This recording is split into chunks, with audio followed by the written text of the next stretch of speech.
Hi, Todd Warren here in the Forecast Center with a bit of a deeper look on the threat of thunderstorms that we're looking at thanks to this cold front, which is going to be approaching the ArkLaTex late Saturday. The front will slide its way through the area Saturday night and will bring with it the threat for those strong to possibly severe thunderstorms. Again, the Storm Prediction Center does indicate a slight severe weather risk, with the risk probably at its highest over the northern sections of the area where the storms arrive earlier in the day on Saturday.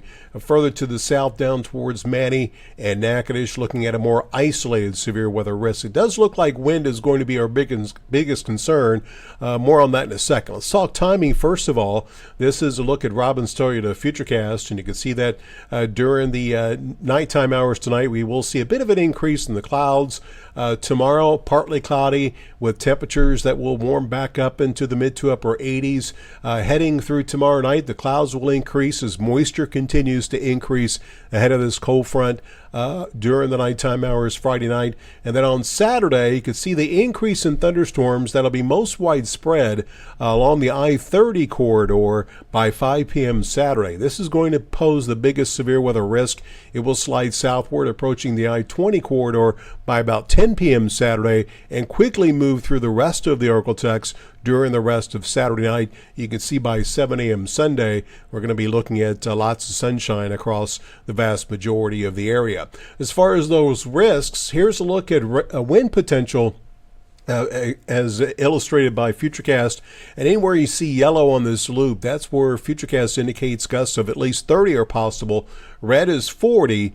So we're looking at generalized wind gusts of 30 to 50 miles per hour possible. We could see a few isolated to scattered gusts of 60 miles per hour. Again, this is probably going to be the most widespread concern with these thunderstorms. Hail also going to be something that will be possible.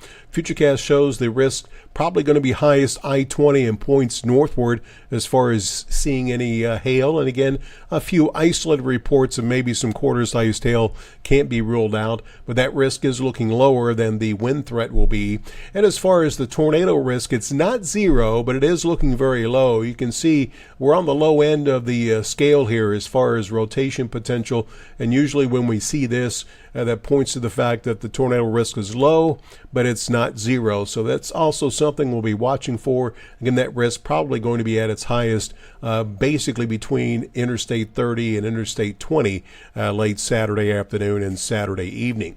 As far as rainfall potential, we could see a decent amount of rain if Futurecast is correct. You could see it's showing anywhere there's green, that's at least an inch of rain. So much of the area is in line to potentially get more than an inch of rain. You can see these scattered areas of yellow.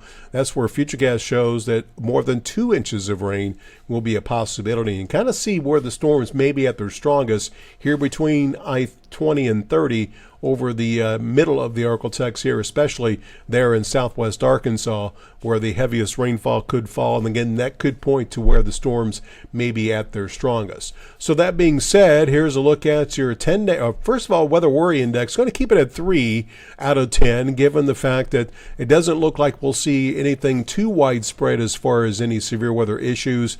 The hail threat, not zero, looking somewhat limited, very limited tornado threat. Again, main thing we'll be watching for is going to be those damaging winds posed and created by those thunderstorms as they move through the area. So your 10-day forecast looks like this as we go through the next 10 days. Again, the storms Saturday afternoon, Saturday night.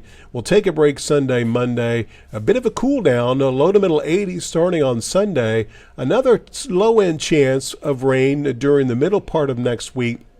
But notice the drop in temperatures as we'll see highs fall back into the mid to upper 70s. Lows will fall into the mid 50s next week as we finally see temperatures that will be more normal for this time of year across the region. And again, once we get past Saturday, rainfall should be fairly limited as we go through next week.